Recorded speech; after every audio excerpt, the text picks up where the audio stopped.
To Jeppy's. Hi guys. Hello and welcome, and this is Two Guys and a Comic Book. I'm Mike Baker. And I'm Dan Stevens. And together we're the two guys. Behind us is the comic book. We'd like to mention that we are filming here today for you from Jeppy's Entertainment Museum. This is one of those curated, wonderful wonderland places where you can go and just appreciate the history of all the things that have influenced your nerdy brains to today. We're starting back from the original printing of things that you didn't realize had an original because it's been around for so long. There's eight. I'm sorry, Dan. Please. There's like 8 rooms of just things that I haven't seen since I was, an embryo. I love it. I love being here. I think it's great. Make sure you come by Jeppy's Entertainment Museum in downtown Baltimore. I think we might even have an experiential clip so that you can go through a little walk by of everything that we offer here, once again, at Jeppy's Entertainment Museum. Hi, I'm Steve Jeppy, and I'd like to welcome you to Jeppy's Entertainment Museum. In 1974, I quit my job as a letter carrier at the U.S. Postal Service and opened a small comic book store in the basement of a TV repair shop. Little did I realize that from that humble beginning would grow this incredible pop culture collection you see here today. At the center of that collection is the comic character, the Brownies, Buster Brown, Mickey Mouse, the Lone Ranger, Superman, Barbie. These are just some of the characters who've made a tremendous impact on our individual childhoods while at the same time shaping our collective experience. As you wander through these halls, you will see the history of the country and our changing society reflected in those characters and the media through which they entertained us. Why are these characters so important to us? Perhaps it is their power to distract us. They've brought us relief in times of trouble, like the Great Depression and World War II. Today, they help us escape the pressure and stress of our ordinary, everyday lives. But there's more to it than that. These characters have played a large and largely unrecognized role in our education. Batman comic books helped me to learn to read when I was 5 years old.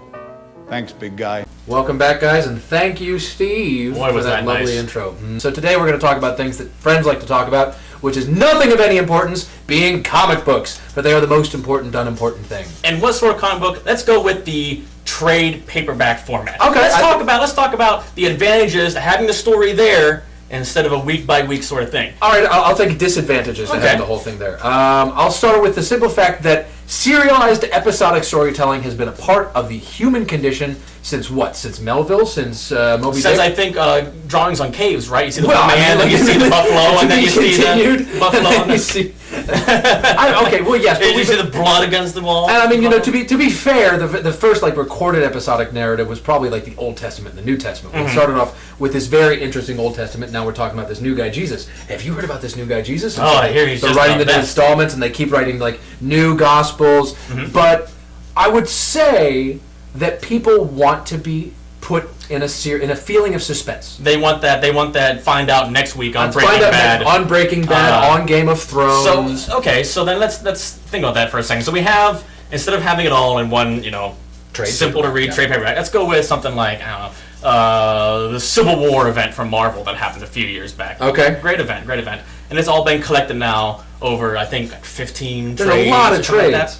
So I mean, having that all together on my shelf, I find reading it afterwards is much better for my retention of the story than having to track down each issue week by week by week and figuring out what. And then also going out like with Batman. Batman's really bad about this. So he has Batman and Robin, but there's also Batman Inc. and there's also All-Star Nightwing Batman. and there's Catwoman, and they all kind of tell the same parts of the same story.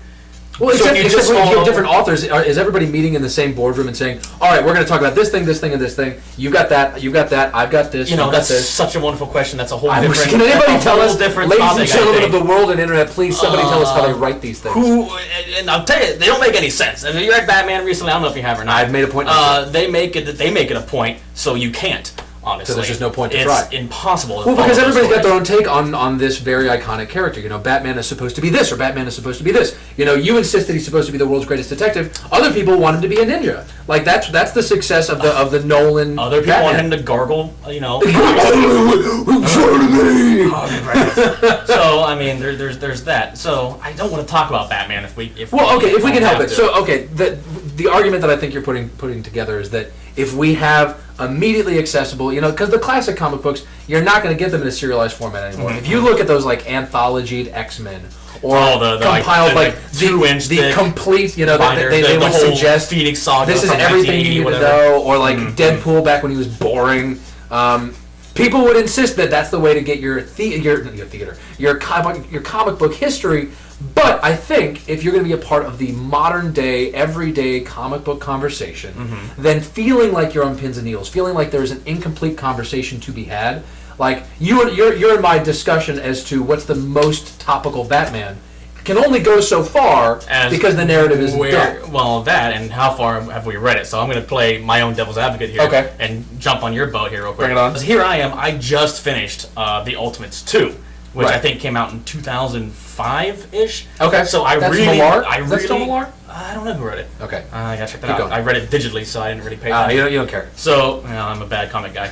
So, I want to talk about it with people. I want to talk about what, D-bags the Ultimates are, but I can't because everyone that read it 7 years ago. Yeah, already read it. So, How you doing, Reddit? that's my counterpoint to my own point. Like, yes, it's great to get that whole story. Now I understand everything that happened 7 years ago. In comic books. It's the classic, nobody can be angry at you for spoiling the end of The Sixth Sense because it's been out for so damn long, That's the thing, is that if you want to stay topical on... But then that also draws into question as to how much have we validated comic books. Are they simply pop media? Is that all they are? Are they just like a pulp media that we read and then throw away and never have to think about again? Or put them in their little sleeves so that they're collectible? Or are they valid literature? I would argue that there is some value to the trade paperback for that it sets up a comic book as an actual piece of literature. Well, Alan Moore's Watchmen, his V for Vendetta. Well, now we're talking about trade paperbacks as a complete work instead of as a collection of graphic novel versus comic book. Okay, so we can talk that. I would also say that yes, I think we get into like Watchmen and Yes. the Max and do that one in there just for our good buddy. That's for you, buddy Our Josh. good buddy Josh. Yeah, the Watchmen and like even something. Scud, Disposable Assassin. Anybody here? Scud, Disposable Yes, Assassin. Scott. But I was gonna say even something like Millar's Kick-Ass, which isn't quite serialized. It's not quite a week by week. It is telling an overarching story. I Right, think and that it's can be being released by little mini issues. So I think that might have to do more with, and this is probably poor planning on our part talking about this now. They might have to do more with a singular writer being on being on the book. You know, Okay. so if we have a writer who is allowed to tell the story he wants to tell without being transferred to a new book or and fired. then finishing it, Yeah. which doesn't often happen. I think Joss Whedon's Astonishing X-Men is an excellent example. We're talking about one author having control over his medium, his book, his story, Or hers, versus multiple authors that then have their stories combined into an anthology sort of paperback. So we're talking about like the Watchmen versus the Civil War, let's say, even though there was an overarching story there, was multiple authors taking on that entire thing. Because it was Civil War, but there was Civil War, Spider-Man, Civil War, Iron Man. There was Civil War Spider-Man, Civil War like Peter Parker. It was like two people had. Wasn't he the Iron Spider-Man. Spider for a minute there? Yeah, who cares? But so we're gonna examine, I think, some of the other comic books that kind of illustrate this point. And I think during the break, Dan brought up a great point here. It was Transmetropolitan. One of my favorite comic books of all time, written by one of my favorite comic book writers of all time, Warren Ellis. He's the angry, vulgar British comic book Hunter S. Thompson. I would say Which that kind of explains Spider Jerusalem, I believe. If you're unfamiliar, who is Hunter S. Thompson? who is Hunter S. Thompson in a cyberpunk future addicted to drugs and cigarettes with a two-headed cat who. The stories of this character could go on and on, but his primary focus and his primary intent is that he's a journalist in the future, no superpowers except for that he's very smart and he's very good at getting aggressively into people's faces. He's brought from a voluntary / demanded retirement from being in the city, that's all it's called. It's not called New York, it's not Washington, It's called just Mega City 1. Mega City 1. It's he's there and he is the law. And Spider just has to come out of retirement. He comes down to looking a lot like myself, except more so, longer hair, bigger beard, hairier. And then he comes down, and the first thing that happens to him is he takes a shower, and it's an energy shower, and it shaves all of the hair off his body. So he's just So instead of telling everyone what the book, when it's condensed into trade paperback form, why is that better than like a trade paperback of the Flash? Because it's an 11 trade series, which means that it has probably 4 single issues per trade. It's 11 trades, at least it was at the time that I bought it. So 11 by 4, that's like 44 single issues, and it's one author the entire way through. This author, whether or not he knew exactly how he wanted to end this story, knew that there was a beginning, a middle, and an end through 11 trade paperbacks. That is a solid chunk of your bookshelf. And that, I believe, is the argument. That's the crux of the argument, really, is we have one author who is in control of this character and this world, and might not know where it's going, where the end is, but can work towards keeping everything kind of a singular focus. Yeah. Meanwhile, we have, it's the Flash, There you go. who was written by tons of people. His power set is wildly different. I mean, he's super fast, but how fast is he? That's all he is. But his power set is always kind of weird depending on who's writing him. He's either faster than Superman, or he's not, or he's really strong, or he's not. It kind of varies person by person. Meanwhile, the one author way of doing things keeps everything kind of on the same plane. It's more of I would argue it's more of a book than a comic book. Okay, so there's an argument on behalf of the syntax of like graphic novel versus comic book. A comic book seems to suggest that it's just like a good TV show.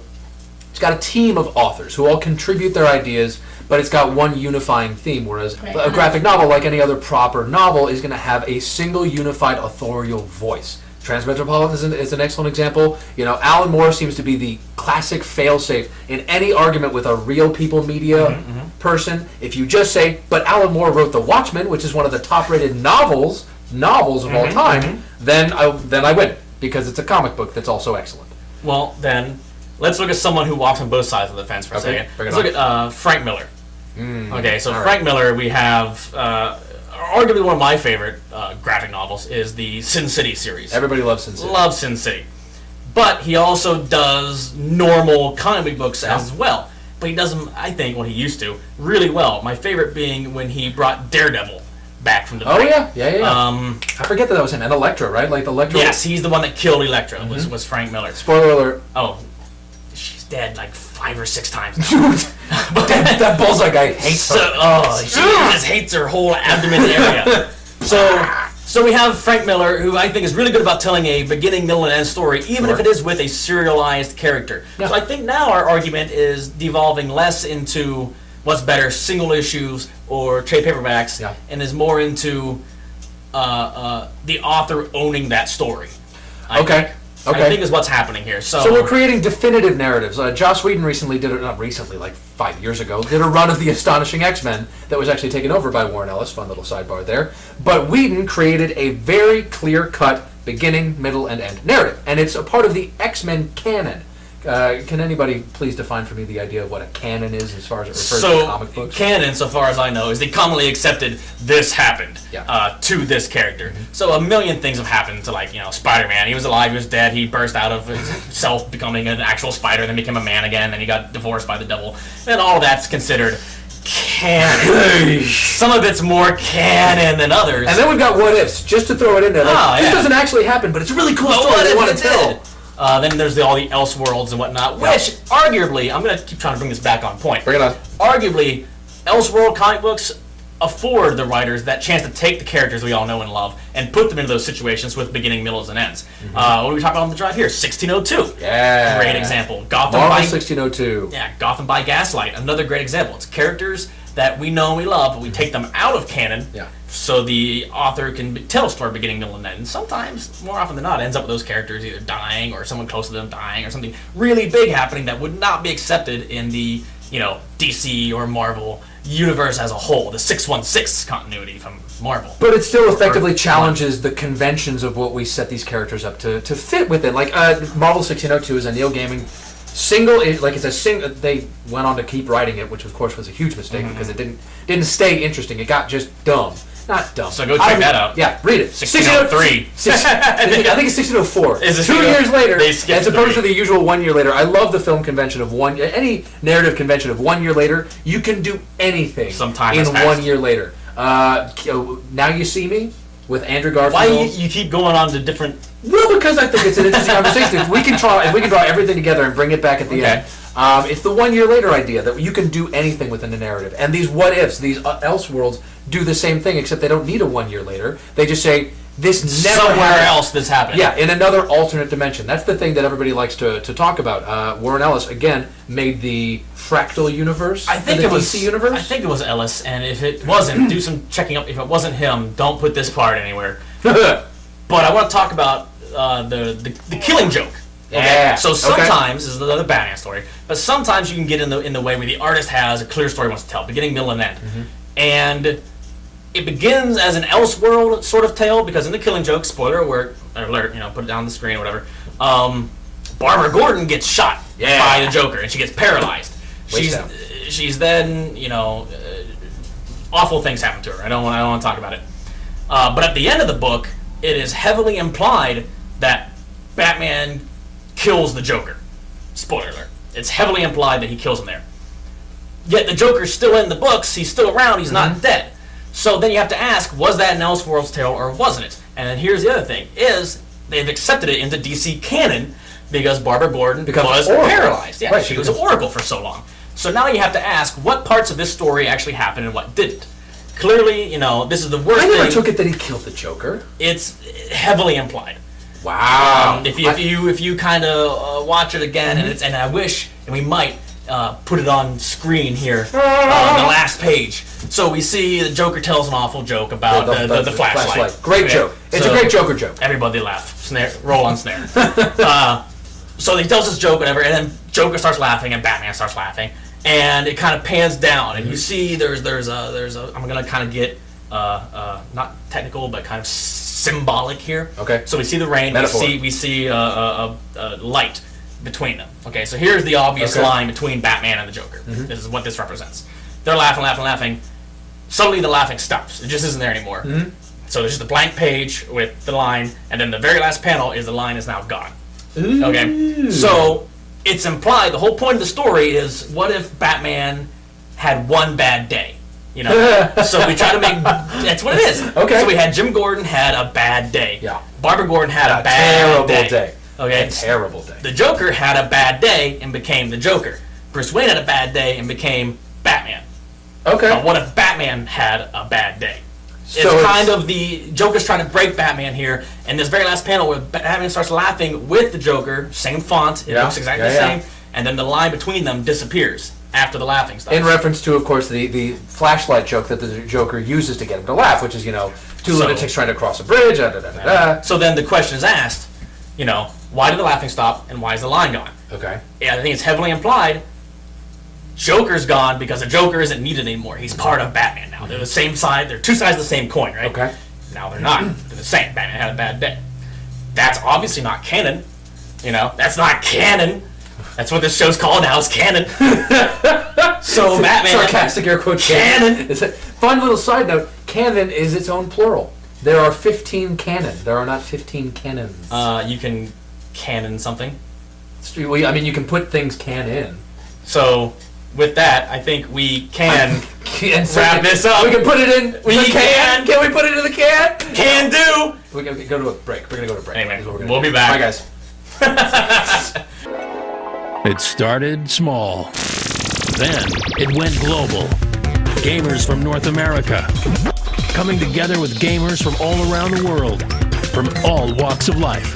getting together to play games for 24 hours and raise money to help cure sick kids. With all funds raised staying local with Children's Miracle Network hospitals and partner hospitals internationally. For more info or to sign up, visit www.extra-life.org. Play games, heal kids. Welcome back, guys. So we're going to continue talking about comic books, singular authors versus a team of authors. I would like to take us, coming away from the Batman and the Killing Joke, one of those one-off stories. What isn't part of the canon. Can jokes.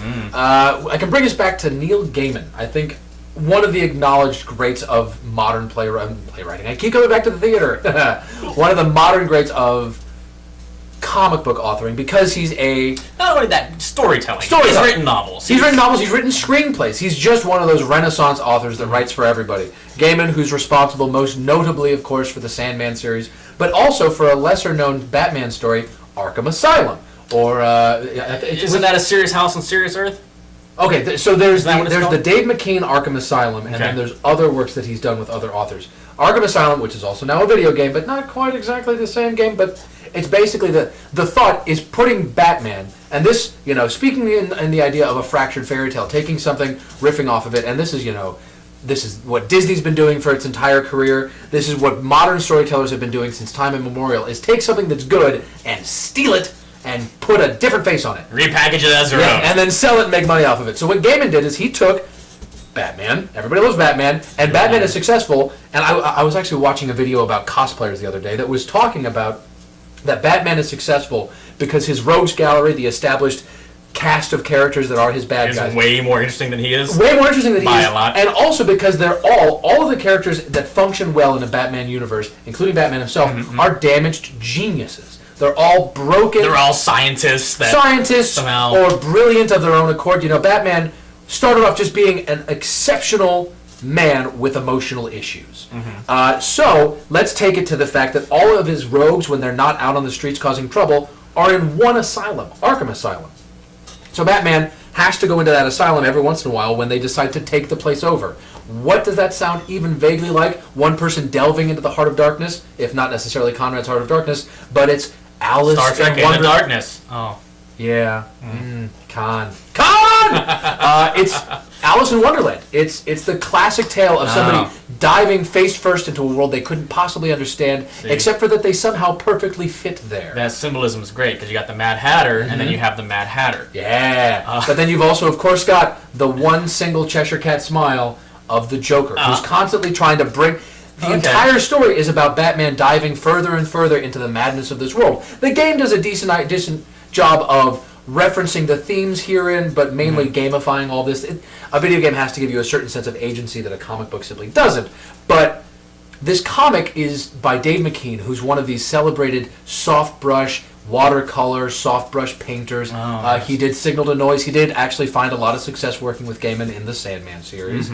But in Arkham Asylum, it's all about Batman being like, what do I need to do? They've taken over the place. They don't want anybody but you, of course, because they never want anybody but Batman. It's not like, because this is sort of a bully pulpit, the Joker would be like, can we meet Superman? That'd be kind of cool. No, they only ever want to destroy Batman. So he goes in there and he starts meeting he meets the Joker, he meets the Hatter, he meets the crocodile, who's this poor leprous creature. There are characters that you've never met in Batman's canon because nobody talks about them anymore, that are just living in the deep down dank depths, alliteration, of this place. It even has, that's again referenced in the video game, I'm going to keep trying to draw this all together, because these narratives are important that they reference each other. I'm going to keep going. It's fine. Bring it back around. It's way out here. Is the biography of the man who created the asylum, who was himself a madman that seems to feel an awful lot like Carol. And all of this functions as this weird off-worlds, elseworlds, what happened if Batman became the king of the crazies in Arkham Asylum. Because that's the entire goal of the Joker, is not to kill him, is not to ruin him, is just to admit that he is the king of the crazies. Give him one bad day, huh? Give him one bad day. Bring it all the way back around. We're gonna go all the way back up to single issues here. Apparently Batman It'll happen. is going to have one bad day eventually. I mean, that's the whole point of any given good Batman, is the day that Batman has a really bad day. So let's. I want to take a second here and Yeah. talk about the Alice in Wonderland and Batman Okay. sort of stuff. I know we said we weren't going to talk about Batman. Here we are talking about Batman. all about Batman because he's But easy. we're tying it in to not just Batman. I'm Batman. We are Batman as an idea, as a literary device, as it ties into Lewis Carroll's Alice in Wonderland. Validating perhaps Ben Affleck's Batman. I'm not going to go that far. We will. We will. Next hour, not this hour. So we have obviously these authors. Who did you say was Ellis? Yeah. Is that who wrote this one? This was Gaiman. This Neil was Gaiman. wrote the. Gaiman the wrote, that's Arkham right, Asylum. Sandman, Batman. Yeah. Their niece. The Man, niece. man, man. So we have Gaiman reaching out to classical works that everyone can recognize, Alice in Wonderland, Yep. and bringing that to an audience that maybe wouldn't have that experience, namely children reading Batman, Sure. and kind of telling the same great story again, which I think is going back to taking something and then stealing it and making it your own is Yeah. what any really great author does. You mentioned the Fractured Fairy Tales earlier. Same thing. You're telling a story that has been told in a way that it pertains to modern audiences. That's what Shakespeare did. That's what Shakespeare invented. Knowledge. Dropping it on you. Like Whether you bombs. want it or not, knowledge, folks. Okay, so we then have an artist and a author legitimizing the comic book medium. Okay, so that brings us back into. I would argue that it needn't be legitimized any longer, but sure. I mean, you're still going to have that argument. You're still having the argument over whether video games are legitimate art, if comic book books are legitimate art. Sure. It's no secret, and if it is to you people watching this, I apologize. But if you read comic books, you're kind of still looked down upon a little bit. It's true. It's a kid's thing. not For that some it reason, should people be. still insist that it's a kid's thing. Well, it's pictures. Oh, heaven forbid I shouldn't just have to read a wall of text.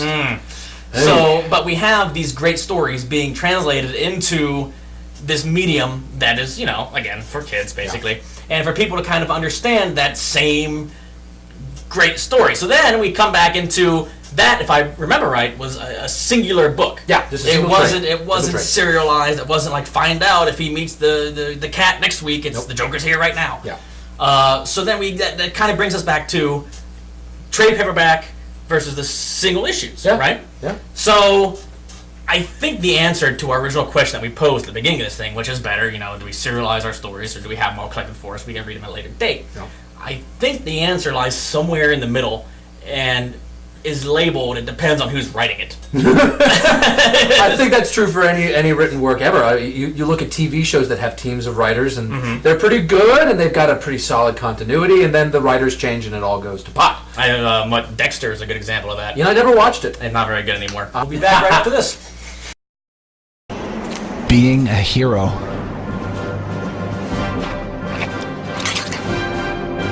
Imagine fighting the bad guys, saving the world, all that good stuff. Now imagine fighting an enemy you can't see or touch. Extra Life. So anyway, we want to thank you guys for being with us here today. Dan and I had a blast. Once again, I think Bring it we on. did a decent job of kind of exploring, not really deciding one way or another which is better. Because there is no decision like that. No, but exploring, the self-contained story versus a serialized story, Yeah. and then how authors and artists kind of pull that together and bring you in. I think we can simply say that it's the argument between conventional literary experiences like graphic novels and the more serialized experiences that offer the edge of your seat. Oh my God, I need to know what's happening. Sort of like a movie and a TV show. A I think movie we and a talked TV about show, earlier. sure. So, I mean, I think everyone has their tastes. To sum up, we had a good time. Yeah. We hope to see you again next week. So from Jeppy's Entertainment Museum in Baltimore, I'm Mike, I'm Dan. and this is Two Guys and a Comic Book. Hey!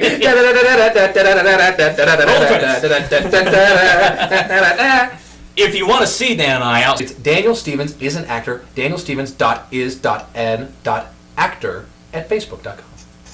and if you need to talk to me, just put the bat signal in the sky, and I will come running. You will. In a really lame car. It's like bright orange. It's the ugliest back car, but it's a conventional back car. I spray painted it myself. Good night. Thank you. Peace.